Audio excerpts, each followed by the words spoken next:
তো যারা সমাজশ্রী কিংবা কর্মসাথী পোর্টালে অ্যাপ্লিকেশন করেছেন পরিযায়ী শ্রমিক হিসাবে, তো খুব শীঘ্রই আপনাদের অ্যাকাউন্টে 5,000 টাকা দেওয়া হবে। তো ফর্ম কিন্তু অনেকেরই অ্যাকসেপ্ট হচ্ছে, আবার কিন্তু অনেকেরই রিজেক্ট হচ্ছে। খুব শীঘ্রই 5,000 টাকা আপনাদের অ্যাকাউন্টে। আশা করি সমাজশ্রী প্রকল্পে আপনারা অনেকেই আবেদন করেছেন। তো আবেদনের নিয়ম কিন্তু পরিবর্তন হচ্ছে, যদিও অনেক জায়গায় পরিবর্তন হয়েছে, অনেক জায়গায় কিন্তু পরিবর্তন হয়নি।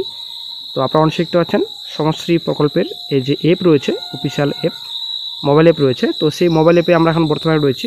তো এখানে সমস্ত তথ্য দেওয়া রয়েছে সমাজশ্রী প্রকল্পে 2025-এর আবেদনের নির্দেশিকা। তো প্রথমত আপনাদের রেজিস্টার করতে হবে। রেজিস্টার করার পর তারপর লগ ইন করতে হবে। প্রথমত ইউজার নেম, তার ইউজার নেম আপনার মোবাইল নাম্বার, দেন জেনারেট ওটিপি অপশানে ক্লিক করতে হবে। তারপর ওটিপি বসাতে হবে, তারপর ভ্যালিড ওটিপি অপশানে ক্লিক করতে হবে। ক্লিক করার পরেই আপনাদের নেক্সট পেজ ওপেন হবে। যদি আপনারা রেজিস্টার না করেন তো প্রথমত আপনাদের রেজিস্টার করতে হবে, তারপরেই কিন্তু আপনাদের লগ ইন করতে হবে। ঠিক আছে। তো অনেক সমস্যা দেখা দিচ্ছে, বর্তমানে কিন্তু দলিল চাইছে। ঠিক আছে। এই যে আপনারা অনেক দেখতে পাচ্ছেন পরিযায়ী শ্রমিক পোর্টালে পরিযায়ী শ্রমিক হিসেবে নাম নথিভুক্ত করার জন্য নিম্নলিখিত তথ্যাবলী প্রদান করুন। এই যে এখানে রয়েছে। তো প্রথমত আপনাদেরকে ফটো, আধার কার্ড, তারপর ব্যাংকের পাসবুক, তারপর পাসপোর্ট। ঠিক আছে। যদিও পাসপোর্ট না দিলেও হবে, কারণ স্টার মার্ক দেওয়া নেই। তো তারপর এই যে ব্যাংকের পাসবুক এবং ভোটার আইডি কার্ড, তারপর এই যে রেজিস্টার ডিড রয়েছে, এই নতুন করে কিন্তু অ্যাড করা হচ্ছে অনেক জায়গায়, কিন্তু সবার ক্ষেত্রে কিন্তু নয়। নতুন করে কিন্তু রিসাবমিট করতে হচ্ছে। অনেক জায়গায় কিন্তু এমনও হচ্ছে যে আপনারা হয়তো অ্যাপ্লিকেশন করেছেন কয়েকদিন হলো, মোবাইলে একটা মেসেজ দিচ্ছে যে রিসাবমিট করতে হবে ডকুমেন্টস, কিংবা আদার্স কোনো রকম ভুল রয়েছে আপনাদের, যে সকল তথ্য আপনারা দিয়েছেন আপনাদের ভুল রয়েছে। তো নতুন করে রিসাবমিট করতে হবে।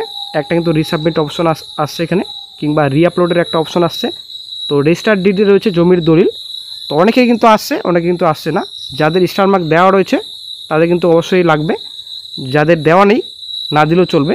যদিও প্রথমত আপনারা জমির দলিল না দিয়েই সাবমিট করার চেষ্টা করবেন। নেক্সট যেটা অপশন রয়েছে সেখানে আপনারা ক্লিক করবেন। যদি নেক্সটে এগিয়ে গেল তবে আপনাদের কোনো রকম জমির দলিল লাগবে না। যদি এগিয়ে না যায় তাহলে কিন্তু জমির দলিল আপনাদের লাগবেই। তো অনেকের মনে একটাই প্রশ্ন বর্তমানে এখন, এই যে জমির দলিল, হয়তো জমির দলিল তো আমার নেই, আমার বাবার রয়েছে কিংবা আমার ঠাকুরদার রয়েছে, তো আমি তাহলে অ্যাপ্লিকেশন করতে পারবো না। তো এরকম কিন্তু কোনো কিছুই বলা হয়নি। অ্যাপ্লিকেশন আপনারা সবাই করতে পারবেন, যারা পরিযায়ী শ্রমিক আপনারা অবশ্যই অ্যাপ্লিকেশন করতে পারবেন। তো আপনার বাবার হোক কিংবা আপনার ঠাকুরদার হোক, অবশ্যই আপনারা কিন্তু অ্যাপ্লিকেশন করতে পারবেন, কোনোরকম সমস্যা হবে না আশা করা যায়। তো অনেক জায়গায় কিন্তু অনেকে ফোন করা হচ্ছে পঞ্চায়েত থেকে। তো পঞ্চায়েত থেকে ফোন করে হয়তো তো কারো কাছে জব কার্ড চাইছে, কারো কাছে জমির দলিল চাইছে। তো অনেক জায়গায় কিন্তু অনেক রকম নিয়ম লাগু করেছে কিনা সেটা কিন্তু জানা নেই, তবে এরকম কিন্তু অনেক জায়গায় চাইছে। পঞ্চায়েত তরফ থেকে যেটা আপনাদের বলবে সেই আপনারা করবেন। তো বর্তমানে আমি কিছুক্ষণ আগে করলাম। তো বর্তমানে কিন্তু কোনো রকম জমির দলিল কিন্তু চাওয়া হয়নি। আপনারা অনেক দেখতে পাচ্ছেন ব্যাংকের পাসবুক, ভোটার কার্ড, এখানে পাসপোর্ট, কোনো রকম স্টার মার্ক দেওয়া নেই। এবং এই যে রেজিস্টার ডিড রয়েছে জমির দলিল, এখানে কিন্তু কোনো রকম রেজিস্টার ডিডে কিন্তু নাম স্টার মার্ক দেওয়া নেই। তো আপনারা কিন্তু এগিয়ে যেতে পারবেন নেক্সট অপশানে গিয়ে। ঠিক আছে। তো অনেক জায়গায় কিন্তু অনেক রকম শো করছে। অনেকের কিন্তু মোবাইল ফোনে SMS আসছে যে your claim application vide number এটা। তো তারপর in the Karmasathi portal Samajshree mobile app has been sent back.